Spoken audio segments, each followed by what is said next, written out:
Hi நண்பர்களே, இன்றைக்கி lunch நான் என்ன பண்ண போகிறேன்றது தான் உங்கள் கூட இன்றைக்கி ஷேர் பண்ணிக்க போகிறேன். மிக்ஸி ஜாரில் சீரகம் பெப்பர்லாம் போடுறத பார்த்தாலே ஓரளவு கெஸ் பண்ணியிருப்பீங்க. ரசம் தான் வைக்க போகிறேன், அதுவும் தக்காளி ரசம் தான் வைக்க போகிறேன். அதுக்கு தான் மிக்ஸி ஜாரில் இந்த ஐட்டம்ஸ்லாம் போட்டுட்ருக்கேன். ஒரு ஸ்பூன் கருவேப்பிலை பொடி, நான் பொடி தான் இந்தியாவிலேருந்து வரும்போது கொண்டு வந்தேன், அதை தான் யூஸ் பண்ணிகிட்ருக்கேன். அப்புறம் ஜீரகம், மிளகு, மிளகாய்த்தூள், பெருங்காயத்தூள், மஞ்சள் தூள் எல்லாம் போட்டு பல்ஸ் கொடுத்துட்டு 10 புல் பூண்டும் போட்டு பல்ஸ் கொடுத்து எடுத்துக்கலாம். பூண்டு இடித்து கூட போடலாம் தனியாக. அதுக்கப்புறம் ஒரு பெரிய தக்காளியையும் போட்டு பல்ஸ் கொடுத்து எடுத்துக்கலாம். நம்ம தக்காளியையுமே தனியாக ஸ்மாஷ் பண்ணி எடுத்துக்கிட்டு இந்த மசாலாவை தாளிச்சிட்டு வதங்கினதுக்கப்புறமா தக்காளியை போடலாம். ஆனால் நான் எல்லாமே சேர்த்து மொத்தமாகவே போட்டுருவேன். எல்லாம் தனித்தனியாக பூண்டை போட்டு தனியாக இடிக்கணும், தக்காளியை தனியாக ஸ்மாஷ் பண்ணணும், அதுக்கெலாம் மாற்றப்பட்டு தான் நான் இது எல்லாமே 1 by 1 போட்டு பல்ஸ் கொடுத்து எடுத்துக்குவேன். இப்போ ஒரு பேனில் நம்ம கடுகு போட்டு தாளிச்சிட்டு இந்த அரைச்சி வச்ச மசாலாவை போட்டு நல்லா வதக்கிடலாம். கொஞ்சம் நேரம் வதங்கினதுக்கப்புறமா கொஞ்சமாக உப்பு சேர்த்துக்கிட்டு மல்லி இலையும் போட்டு தண்ணி ஊற்றிட்டு கரைச்சி வச்சுருக்க புளி கரைசலையும் சேர்த்து டேஸ்ட் பண்ணிவிட்டு ஆஃப் பண்ணிடணும். கொதிக்கிறதுக்கு முன்னாடியே ஆஃப் பண்ணிடணும். இப்போ சூப்பரான நம்மளோட ரசம் ரெடி ஆயாச்சு. நெக்ஸ்ட்டு சைட் டிஷ் பண்ணிடலாம். சைட் டிஷ்க்கு வைரலாக போயிட்டுருக்கு அந்த வைரல் ஃபிஷ் ஃப்ரையை தான் பண்ண போகிறோம். அதுக்கு ஃபஸ்ட்டு ஸ்டவ் ஆஃபில் தான் இருக்கணும்.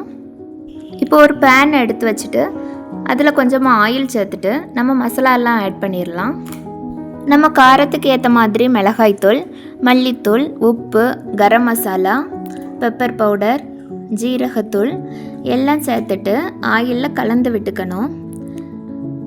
இப்போ தான் நம்ம ஸ்டவ் ஆன் பண்ணணும். ஆயில் ஹீட் ஆனதுக்கப்புறமா இடித்து வச்ச வெங்காயமும் பூண்டும் சேர்த்துக்கணும். நான் வெங்காயம் பெரிய வெங்காயம் எடுத்திருக்கேன், சின்ன வெங்காயம் கூட யூஸ் பண்ணலாம்.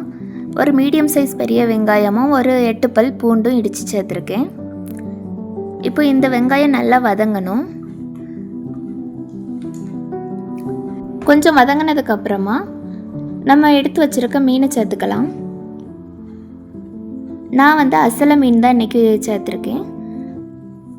எந்த மீன்னாலும் இந்த இதில் நம்ம ட்ரை பண்ணலாம், நல்லாயிருக்கும்.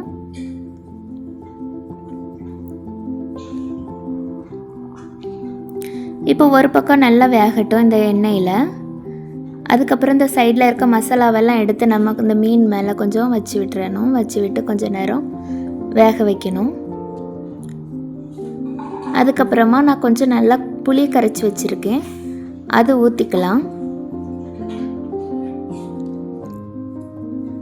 புளி ஊற்றினதுக்கப்புறமா நல்லா 2 பக்கமும் வேகணும். 2 பக்கமும் நல்லா வெந்ததுக்கப்புறமா ஆயில் தனியாக அப்படியே பிரிஞ்சு வந்துடும். இப்போ மல்லி இலையை போட்டு நம்ம இறக்கிடலாம்.